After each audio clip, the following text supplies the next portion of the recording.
Bismillahirrahmanirrahim. Assalamualaikum warahmatullahi wabarakatuh. Baiklah anak-anak, hari ini kita kembali belajar bahasa Inggris. Kita akan melanjutkan materi kita pada pertemuan sebelumnya ya.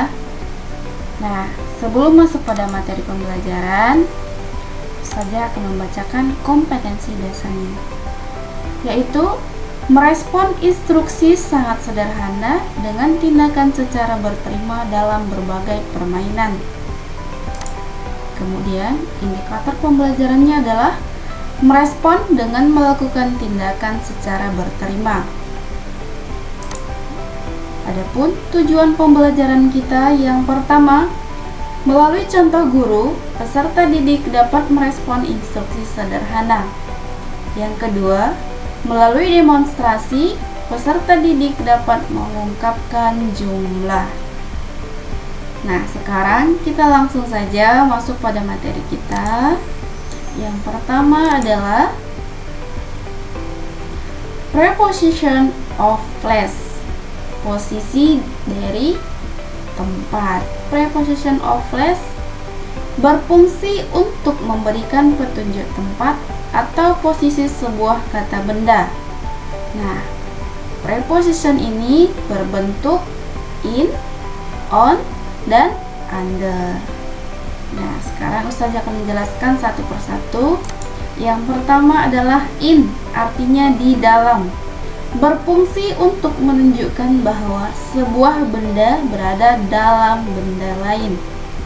Kemudian, on artinya di atas, berfungsi untuk menunjukkan bahwa suatu benda berada di atas atau yang menempel pada sebuah benda.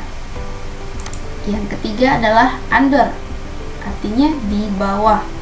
Berfungsi untuk menunjukkan posisi suatu benda berada di bawah sesuatu atau berada di bawah benda lain. Nah, sekarang saya akan memberikan contoh penggunaan kata in, on, dan under. Kita akan memperhatikan pada gambar. Jadi sebelum menjawabnya, look at the picture. Lihat pada gambar. Jadi berdasarkan gambar kita akan membuat penggunaan kata in, on, dan under. Yang pertama, the vase is on the teacher table. Artinya, vas bunga berada di atas meja guru. Nah, kita perhatikan pada gambar. Dari gambar kita bisa melihat bahwa vas bunga berada di atas meja guru. Nah, yang selanjutnya, the paper is in the basket. Kertas berada di dalam keranjang.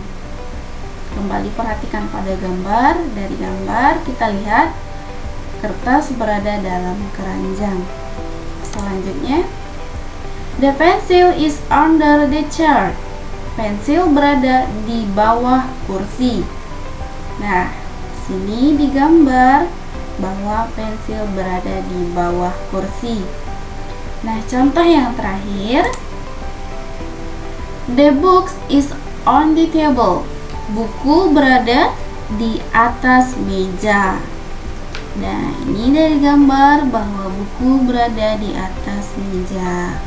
Nah, ini adalah contoh penggunaan kata on, in, dan under. Nah, semoga anak-anak saja semua bisa memahaminya ya. Nah, sekarang kita masuk pada materi yang berikutnya. Yang berikutnya adalah how many, berapa banyak. Ini menanyakan tentang berapa banyak, yaitu jumlah. Nah,